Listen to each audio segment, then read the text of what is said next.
spoiler desse dia. Um spoiler desse dia, um spoiler desse TPL. Ai, Neia e Tiago, obrigada por esse momento de peça. Eu não sei, mas fala muito comigo. E é muito bom quando Deus fala, né? Muito bom quando Deus fala. Eita, gente, vem eu com a primeira, na verdade é o terceiro capítulo do livro que nós vamos adentrar nesse TPL, mas não só adentrar, nós já estamos imersos nele, nesse mês como casa. E hoje nós vamos falar sobre qual é o propósito de Deus para a minha vida. Na peça, ela começa, né? Falando sobre isso, abrindo, e quando ela começou ali com aquele drama, eu digo, ai, Senhor, eu já passei por uns dramas assim. Não só passei, né? Vai ou não vai? Vez ou outra, eu me pego aí nessas perguntas que parecem, como ela colocou, difíceis de serem colocadas em xeque, difíceis de serem respondidas tão rápido como ela queria, mas que devem ser refletidas sempre, sempre, sempre, em cada estação da nossa vida. E eu não vou fazer essa pergunta para vocês. Qual é o propósito de Deus para a sua vida? Porque eu não quero que você pense muito, não. Pense rápido, como a Neia pediu. Tem que ser rápido, né? A Thaís ainda tentou ali, quando a Thaís começou, ela disse, acabou o tempo, já era, não foi, não respondeu rápido demais. E isso, gente, requer não só uma reflexão, mas esse autoconhecimento, uma autoavaliação, né? E eu acredito que TPL é justamente isso, um momento de uma autoavaliação, um momento em que a gente vê a nossa maneira de liderar, ver a nossa maneira de estar em comunidade. Porque, como já foi falado no TPL do ano passado, em todas as esferas você é um líder. Seja da sua vida, seja da sua casa, em alguma esfera você exerce uma liderança. Então é momento também da gente revisitar esses propósitos, se autoavaliar enquanto líder da esfera que o Senhor te deu, como você está, né? E nesse momento é um propósito de Deus para a minha vida. Confesso que quando o pastor Saulo deliberou os temas, eu fico, minha gente, eu sou igual aos meus alunos às vezes. Eu fico aqui na torcida para que o tema que eu mais tive afinidade chegue em mim, né? Eu digo esse. E quando a gente recebe, eu digo, porque vale a pena refletir, né? E ele me bota num tema que eu precisei refletir muito. E na hora que eu peguei, eu disse, meu Deus. Quando eu estava lendo o livro, a primeira coisa que apareceu como flash de memória, eu não sei se eu vou lembrar a todos, mas não tem um vídeo, gente, que aparece um juiz, que é como se fosse o momentozinho final, né, gente? Aparece lá juiz, como se fosse Deus, e aparecem umas pessoas dizendo, olha, eu fui um pastor, arrebatei não sei quantos. Aí chega na mãe, né? Aí é nessa hora que a gente chega a ver com o coração pequeno. Diga, eu não fiz muito não, Senhor, eu só fui mãe. Aí diz, mas é porque você cuidou bem dos seus filhos, os seus filhos ganharam não sei quantas almas, não sei o quê. E toda vez que eu assisto esse filme, esse pequeno vídeo, na verdade, era uma peça, eu fico pensando, digo, meu Deus, eu preciso realinhar a rota, eu preciso definir bem quais são os meus focos, porque senão vai ter muitos números, mas que não serão os meus, não são aqueles que o Senhor deseja de mim, né? Que é o propósito de Deus para as nossas vidas. E nessa tomada de decisão, 3 perguntas importantes, elas precisam estar muito claras na nossa cabeça, que é quem eu sou, como a Neia colocou aqui, é que revela a nossa identidade. Normalmente, quando a gente é perguntado sobre isso, né, gente, que quando vem um tema, a pessoa vai pesquisar, né? Como boa professora, a gente vai pesquisar. E eu fui olhando, né? Muitas pessoas, quando é perguntado quem elas são, elas até começam bonitinho quando são cristãs. Filhos de Deus, vírgula. Esposa de fulano. Eu fui revisitar até o meu perfil, minha gente, no Instagram. tinha lá, filha de Deus, esposa de Saulo, mãe de Theo e de Liz, bióloga. Eu digo, mas quando a gente coloca essa sequência de quem você é, muitas vezes está muito atrelada ao que você faz. Eu sou médica, eu sou uma boa advogada, eu sou... E hoje, né, a nossa principal referência, ela deve ser acometida em quem nós somos mesmo. Uma identidade muito bem revelada, ela agrupa, sabe? Ela forma correntes. E a gente vai explanar mais sobre isso. A segunda pergunta é: a qual meio eu pertenço? Essa pergunta nos traz segurança, né? Eu não sei vocês, mas quando eu era adolescente, eu queria pertencer a um grupo. Eu vejo a minha filha tentando pertencer a um grupo. Tem o grupo das menininhas que gostam de brincar de boneca. Tem um grupo das meninas aventureiras, no caso da minha filha, né? E eu queria pertencer, a gente quer pertencer a um grupo, né? A um grupo de mulheres decididas, a um grupo disso, a um grupo daquilo, um grupo de médicas, um grupo de professores, né? Estou procurando um grupo de professores que não falem dos alunos. Será que eu acho? Não. Até agora eu não achei, né? Então causa pertencimento. E isso é inerente de nós também. E a terceira pergunta é: o que eu deveria fazer? O que é que eu deveria fazer? Que nos traz a tônica de significância. O que fazer na minha vida? Por que estou nesse planeta? Eu não sei se vocês já se perguntaram isso. Senhor, o que é que eu vim fazer aqui?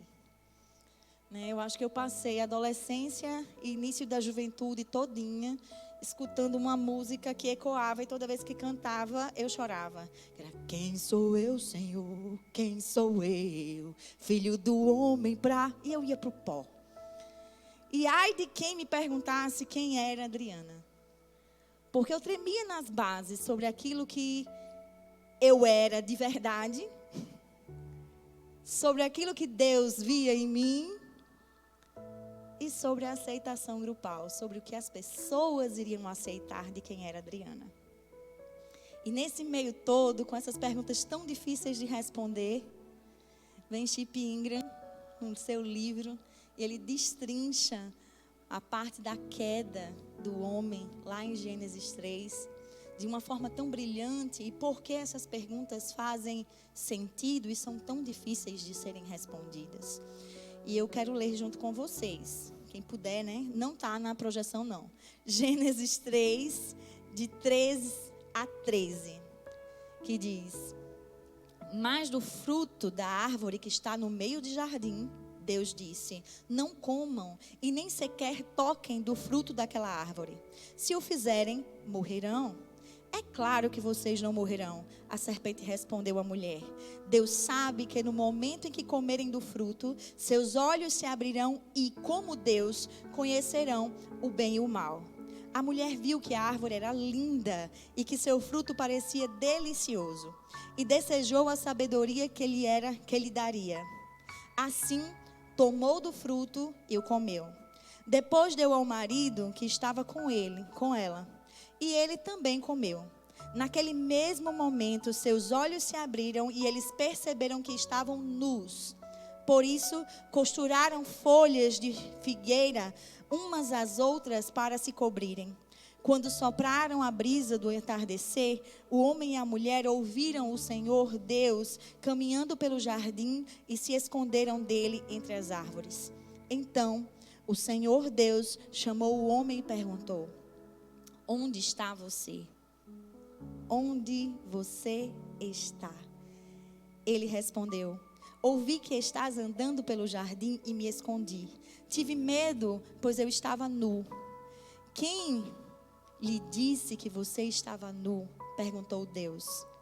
Você comeu do fruto da árvore que eu lhe ordenei que não comesse? O homem respondeu: foi a mulher que me deste. Ela me ofereceu o fruto e eu comi. Então o Senhor Deus perguntou à mulher: o que você fez? A serpente me enganou, respondeu a mulher. Foi por isso que eu comi do fruto. E foi através desse trecho que a gente sabe que houve a queda e um relacionamento ali com Deus, com os outros e consigo mesmo. Ele foi rompido. E agora, no lugar de responder as 3 grandes perguntas, geraram para nós, através desse texto, desse fato, 3 grandes barreiras que a gente enfrenta para poder se descobrir como identidade de Deus. E o primeiro é o medo enraizado em vergonha. Só para a gente pegar assim um trecho, Deus caminhava com o homem e ele estava do jeito que sempre esteve, nu. Ambos nus. E o Senhor descia todo entardecer. Não sei se descia, minha gente. Bom, estava com ele em todo entardecer. Descia, né? Estava com ele em todo entardecer. E passeava no jardim, tendo intimidade e relacionamento com esse homem. E de repente, eu venho para esse encontro. Deus vem para esse encontro. Mas não encontra. Eles ficaram envergonhados. O medo enraizado na vergonha. Eles estavam tão envergonhados que ao ouvir os passos, eles simplesmente se escondem e procuram folhas e costuram para si. E para nós, o que revela hoje? Nosso medo de falar, de se abrir, de mostrar as nossas vulnerabilidades. Como é difícil nós mostrarmos as nossas vulnerabilidades. Abrirmos as nossas armaduras e mostrar os nossos lugares mais vulneráveis. Eu acho tão... A primeira vez que eu vi um líder se desnudar, eu fiquei a ministração inteira dizendo: misericórdia, Senhor, misericórdia, Senhor, misericórdia, Senhor, misericórdia, Senhor, misericórdia, Senhor. Porque, na verdade, ao nos despir diante do Senhor, Ele consegue nos enxergar. E Ele vê tudo. Ele vê tudo. E com aquele fruto, Adão, ele não quer mais que Deus veja a sua vulnerabilidade. Ele se percebe nu. Ele não quer que Deus acesse a sua nudez e ele se cobre. Que vem o segundo ponto. Ocultação enraizada em insegurança. A insegurança nos faz esconder nosso verdadeiro eu. E quantas vezes, eu não sei você, mas eu já passei por isso.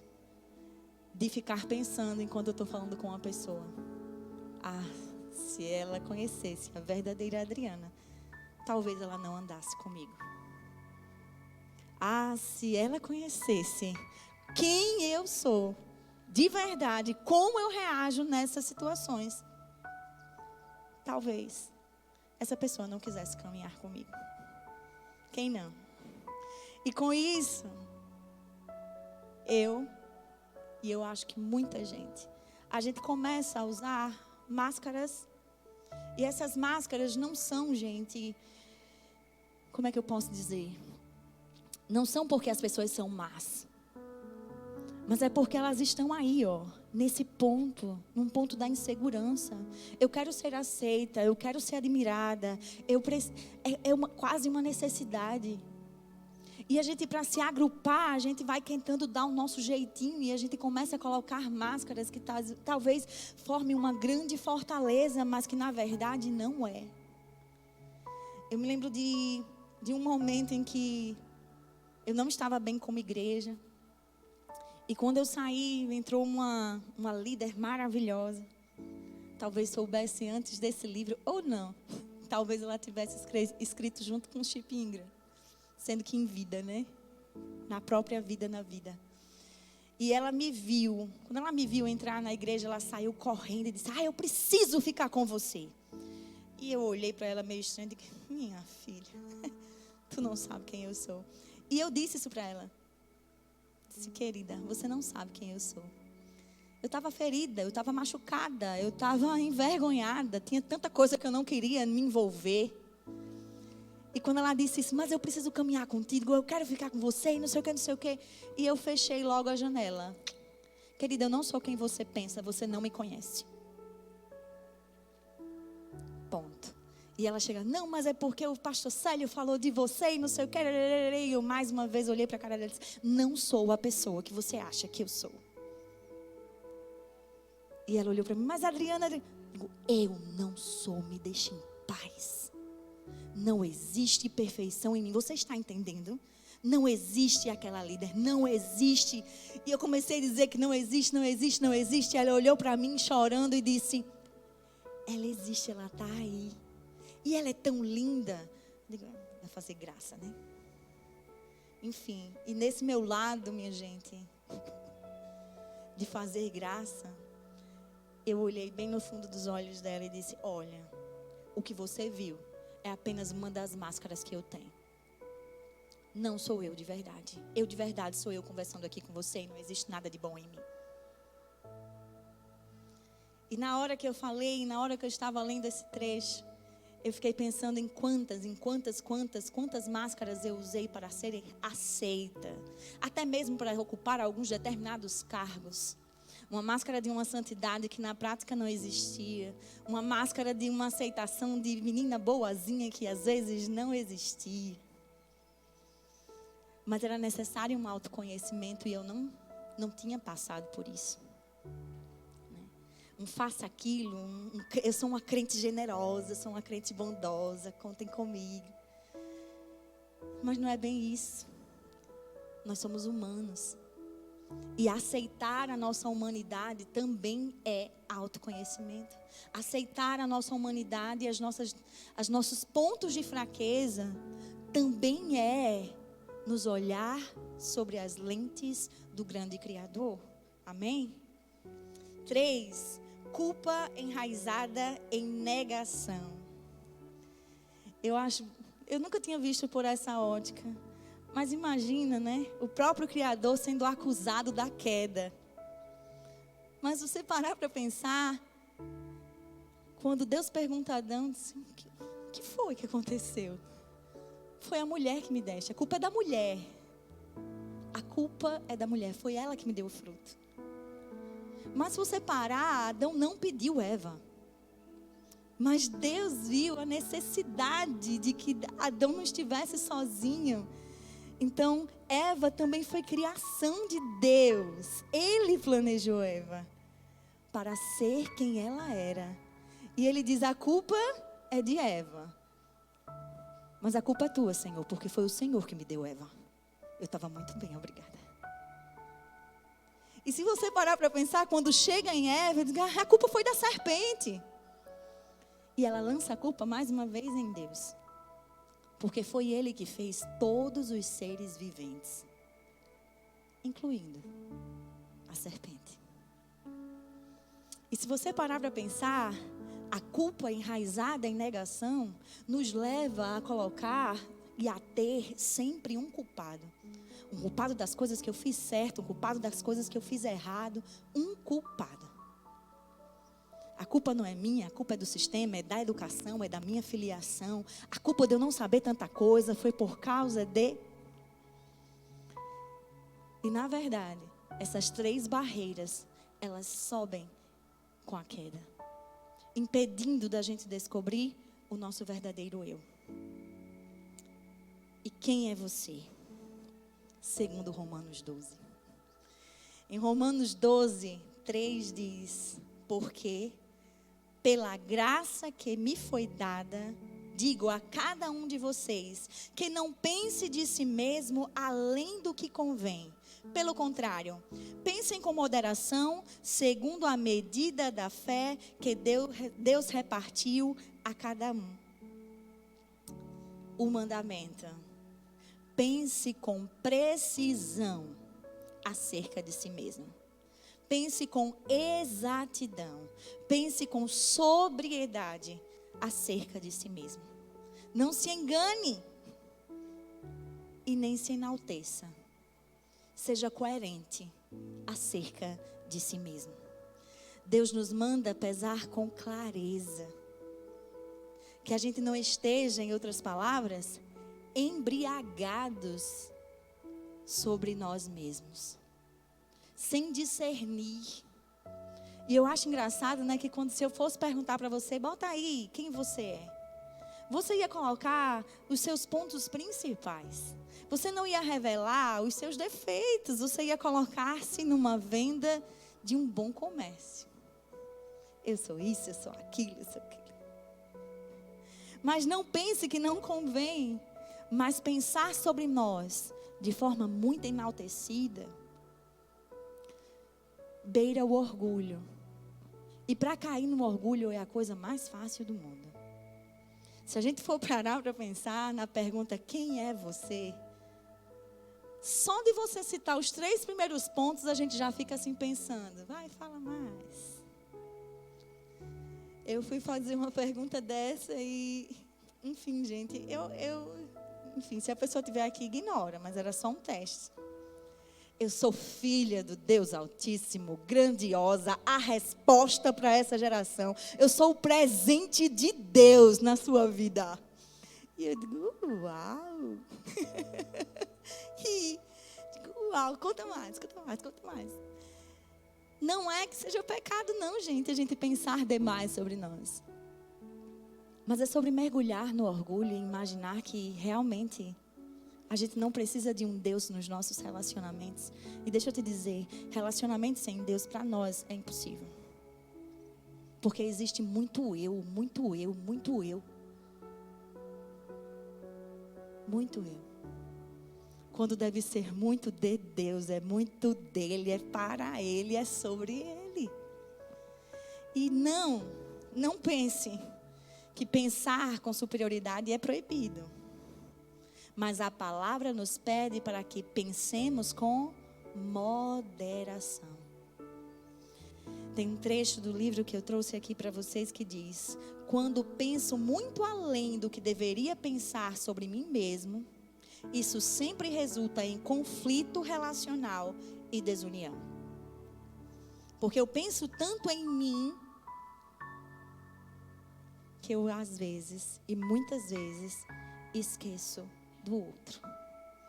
Em Romanos nos fornece um ótimo resumo do significado da frase que diz: a medida da fé que Deus repartiu a cada um. Não se refere, gente, à fé padrão dos seus atos, mas se refere à fé que Deus depositou em cada um de nós. Sabe, às vezes eu vejo fé e as pessoas lembram aí da escada, mas às vezes é acreditar em nós mesmos desse foco, do foco de Deus, do foco bíblico, de que a gente vai colocar o pé mesmo não vendo o degrau, não é verdade? Então muitas vezes nós não vemos uma solução rápida para quem nós somos. Mas Deus ainda acredita em nós. Nós não vemos um bom perfume para que Deus venha ali e tire a sua porção de cheiro. Mas Ele acredita em nós e Ele conta conosco, mesmo nos vendo nus. Ele não se envergonha da nossa nudez.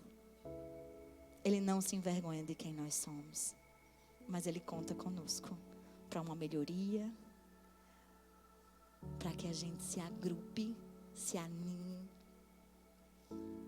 Somos uma criação completa, completamente nova em Deus.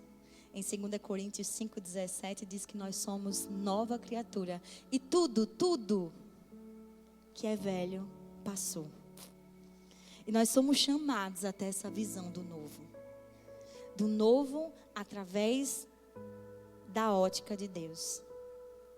Muitos, gente, relacionamentos são baseados exclusivamente nas nossas experiências. E eu estava falando com a Rívia lá atrás, disse: Rívia, a nossa identidade é baseada em quê? Fala para mim. E ela repetiu algo que já estava aqui. É baseada nas nossas experiências, é baseada naquilo que as pessoas falam sobre nós, é baseada na nossa família, é baseada.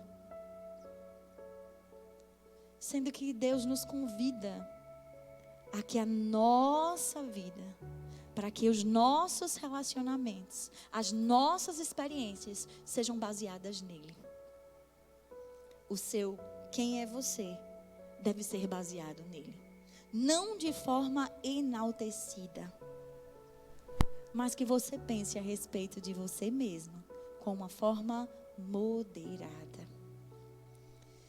Segundo ponto, a qual meio você pertence? Em Romanos 12, 4, 5 diz: porque assim como num só corpo temos muitos membros, mas nem todos os membros têm a mesma função, assim também nós, embora sejamos muitos, somos um só corpo em Cristo e membros uns dos outros. Você tem um papel a cumprir. Você tem um papel e uma função no corpo de Cristo. Eu gosto desse texto, né, quando fala, que ele diz aí, nem todos executam as mesmas funções. Mas tem outro texto que diz que nós estamos juntos e estamos ajustados para quando cabeça, Cristo Jesus, ordenar todo o corpo, toda a estrutura ajustada, ela funcione, ela obedeça de forma coerente. Você tem um papel a cumprir. E eu gosto porque Deus, Ele é lindo. Ele pega a nossa história, Ele pega as nossas experiências, Ele pega quem você é, Ele pega as suas habilidades, Ele pega os seus talentos, Ele pega também as suas fraquezas e Ele ajusta. E sabe, eu nunca entendi isso, mas às vezes a gente vai se tornando essa pessoa. Que quando a gente realmente sabe quem nós somos, e a gente coloca ali, os pontos fortes, os pontos da nossa fortaleza, eu sou decidida. Quando a gente coloca o contraponto, os nossos pontos que estão fraquinhos, os nossos pontos que precisam de um olhar, a gente fica ainda procurando que Deus venha e restaure aqui essa área para ficar tão boa quanto os nossos pontos fortes. Mas deixa eu te dizer, em uma comunidade, você tem uma missão nesse lugar. E a tua missão é fortalecer o ponto fraco do outro. E ser fortalecida no ponto forte do outro. Uma comunidade ajustada, onde ninguém é superior a ninguém, mas a gente tem um olhar de que eu preciso de você e você precisa de mim. Eu preciso de uma pessoa muito mais calma que eu, porque se os meus relacionamentos forem mais agitados que eu vou cair numa ansiedade triste e não vou estar bem. Eu preciso de alguém que eu veja calmaria, para que me inspire a estar calminha também. Eu preciso de pessoas que sejam claras, que tenham clareza no modo de falar. Porque se deixar, eu também fico atordoada no meu modo de falar. E eu falo apenas de mim. Eu preciso de pessoas. E eu queria que você dissesse isso. Eu preciso de pessoas. Olha para a tua pessoa do lado. Diz, eu preciso de você. Agora, se for o seu cônjuge, pula, né? Porque você já sabe que você precisa desse aí. Pula, cutuca o da frente aí, ou de trás, e diz, olha, eu preciso de você. Preciso. E não é para um reforço, para formar um grupinho da minha personalidade mais forte. É para que você seja a resposta de Deus quando a gente lê a palavra. O Senhor, quando eu estou fraco, Ele é a minha força. É em comunidade, é no pertencer, em que você vai encontrar a força necessária. Deus através da vida do outro. Por isso que é tão lindo uma comunidade totalmente diferente. Eu costumo dizer que a única coisa que é igual nos meus amigos é a risada. Todas riem alto. Mas se a gente for sentar e for debater um assunto, Jesus do céu, Não tem hora. Porque tu fala uma coisa, eu digo outra, não sei o que, e a gente sai dali depois de 8 horas de conversa, chega em casa e a gente ainda está pensando sobre o ponto e respondendo o ponto, questionando o ponto e mudando o ponto de vista. Porque é isso, pertencer e entender que as nossas fraquezas criam oportunidades, olha que coisa linda, gente, para nos humilharmos e permitirmos que outros lavem os nossos pés. Permitir que as pessoas vejam a nossa nudez, as nossas fragilidades. Que não é sobre o homem, é sobre Deus. Que você pode até se magoar. Muitas vezes a gente diz, né? Eu estou magoada com fulano, não vou para a igreja. Mas a gente diz que não. Que quando a gente se magoa com fulano, não foi Deus. Mas a gente desconta, a gente não consegue orar, a gente não consegue ir para a igreja, a gente não vira a cara para o outro, porque é sobre ele. E a gente vai se distanciando de Deus. Quando a gente passa a entender que o outro tem fragilidades e a gente só pegou na fragilidade, a gente pede a Deus, Senhor, que eu seja a resposta para essa fragilidade.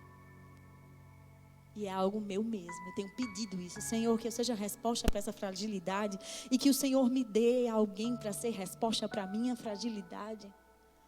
Para alguém quando me ignora, eu também não me isolar. Para alguém que me responde troncho, eu não querer rebater. Senhor, é o meu ponto fraco, me ajuda na minha fragilidade. E de repente você está conversando com a irmãzinha e quando você vai conversar, ela diz, Drica, eu faço assim, assim, assim. Eu posso te ajudar, eu posso orar por você. É ser humano. E deixa eu te dizer, você tem fragilidade. Eu tenho fragilidades. E eu só peço que vocês não se escandalizem com as minhas fragilidades. E nem se afastem de Deus pela minha humanidade. Nem a minha, nem a do seu vizinho. O único, reto, maravilhoso, digno, é o Senhor. E Ele vai nos moldando, nos ajustando, até sermos corpo perfeito. As nossas fraquezas exigem que nos tornemos dependentes de outras pessoas. Nos fazem vulneráveis e abertos em nossos relacionamentos uns com os outros. Às vezes as pessoas chegam para mim e dizem assim, mas Drica, tu gosta de pessoas que têm uma fala tão calma, mas tu é tão acelerada? Eu digo, porque quando eu estou falando com a pessoa, eu vou ficando calma. Não gosto de uma voz tão calma, sabe aquele Drica? É tão calmo que eu fico nervosa com a calmaria. Mas eu preciso de pessoas que tenham um abraço forte, porque o meu é leve. Eu preciso de pessoas que me olhem no olho, porque eu olho e fico procurando quem me olha, para que também enxergue verdade em mim. Para que entenda no olhar quando eu estou tentando me esconder. Porque estar na posição de liderança é difícil. É as pessoas olharem para você e esperarem um Superman. Você fez isso. Existem pontos fracos. E a gente vai melhorar, se você me ajudar e não me julgar. Me ajuda. Me ajuda quando eu trouxer uma palavra torpe. Não se envergonhe da minha forma de conduzir as coisas. E não é minha forma. E a gente volta lá para cima. É uma forma que a gente aprendeu a resolver. Mas existe a forma de Deus, que é com o outro. Como é que o outro responde melhor? Como é que o outro resolve melhor? É sobre ele e não mais sobre mim. Ajustados, a gente responde: o que você é chamado a fazer? E Romanos 12, 6, 8 responde: temos, porém, diferentes dons, segundo a graça que nos foi dada. Se é profecia, seja segundo a proporção da fé. Se é ministério, dediquemo-nos uns aos outros. O que ensina, dedique-se ao ensino. O que exorta, faça-o e com dedicação. O que contribui, com a generosidade. O que decide, o que preside, com zelo. Quem exerce misericórdia, com alegria. Identifique e descubra e exerça seus dons espirituais. Eu não vou perguntar, mas só uma nota mental. Você sabe qual é o seu dom espiritual? Quais são, na verdade, nem qual é. Quais são os seus dons espirituais? Você descobriu, mas você tem exercido. Porque é uma coisa que te foi dada. Eu acho interessante, né, gente? Que Deus fala conosco e a gente vai vendo assim na vida. Eu estava procurando um presente para o meu afilhado. Aí eu fui para a roupa. Digo, não, roupa eu gosto, roupa eu quero. É tão bom quando a Liz ganha roupa, eu vou para a roupa. Aí daqui a pouco eu parei e disse assim, é tão bom para mim quando Liz ganha roupa. Mas a Liz não se importa com roupa. Aí digo, então eu vou para o brinquedo. E pela primeira vez, eu não tive a oportunidade de entregar. Disse, não, né, minha gente, é passar por cima da minha filha, né? Deixa a bichinha entregar. Sendo que eu não vi a reação, eu não vi se gostou, eu não vi nada. E eu gosto da reação da criança quando recebe. Gosto demais. E eu não vi. E eu fiquei pensando, quando eu estava escrevendo, eu digo, Senhor, o Senhor me deu um dom. E eu acho que assim como eu, o Senhor gosta de me ver exercendo, de me ver brincando, de me ver desfrutando daquilo que o Senhor me deu. De me ver treinando. Quando eu dou um presente para a Liz e a Liz brinca com ele todos os dias, eu me alegro. Eu digo, menino, vou comprar mais disso. Na minha época, um ano atrás, era massinha de modelar na minha casa. Tinha tanta massinha de modelar, porque minha filha passava a tarde toda brincando de massinha de modelar. E eu amava ver ela com entusiasmo, amassando a massinha, fazendo o molde. E sobre o seu dom, o presente que Deus te deu, como você tem tratado os seus dons espirituais, que Deus lhe colocou, deu para você, e lhe deu para você ficar em uma comunidade para você ser intencional com esse dom. Que outras pessoas possam desfrutar desse dom. Ele lhe deu um dom para cumprir um propósito que já está aí, exclusivamente significante para você. Ele não é insignificante. Ele não é o menor. Porque não existe o menor. Existe o presente que Deus lhe deu. E eu não sei se você entende, mas é algo precioso demais. É algo exclusivo. E preste atenção, sempre que você se comparar com outros líderes, pastores, com outras pessoas, você sempre perderá. Porque é como se você dissesse para Deus que aquele dom que você depositou em mim não é suficiente, mas o dom que você depositou no Vitor é muito melhor que o meu. Eu já cheguei a fazer isso com a minha mãe. E a minha mãe, enfim, na hora, ela ficou tão entristecida e eu não percebi que ela comprou a mesma boneca para mim e para minha sobrinha. Mesma boneca. Sendo que a minha veio com uma chupeta e a da minha sobrinha não veio. A diferença de idade minha e da minha sobrinha é de 3 anos. Aí, quando a minha mãe dava presente igual e a boneca vinha diferente, a minha mãe dizia assim, mulher, me dê essa chupeta. Dê aqui para sua sobrinha, porque ela é menor que você. E eu queria a chupeta veio no meu. E a gente começa, eu digo, mas o dela veio com um xuxinho a mais. Aí a minha mãe, vou pegar esse xuxinho, dá para Adriana. Aí a outra, mas ela veio com uma... nunca vai ser suficiente. Nunca vai ser suficiente. Mas quando você valoriza aquilo que Deus lhe deu, transcende. Porque você foi criada para exercer de forma significativa, exclusiva, neste meio em que você está, o dom que Ele te deu. Amém? O que é esperado que eu faça? Qual é o meu propósito? Essas perguntas exigem que paremos de buscar exaustivamente coisas lá fora, mas que a gente foque naquilo que Deus lhe deu. Tire o rótulo do sucesso lá fora e que ele seja redefinido pelo sucesso que é em Deus. A jornada ela nunca vai ser fácil, gente, porque ser honesto, estar vulnerável e tá tudo bem, mostrar as nossas feridas e dizer e pedir que é necessário que o outro se aproxime também para nos curar. É difícil. É difícil ser verdadeiramente quem somos.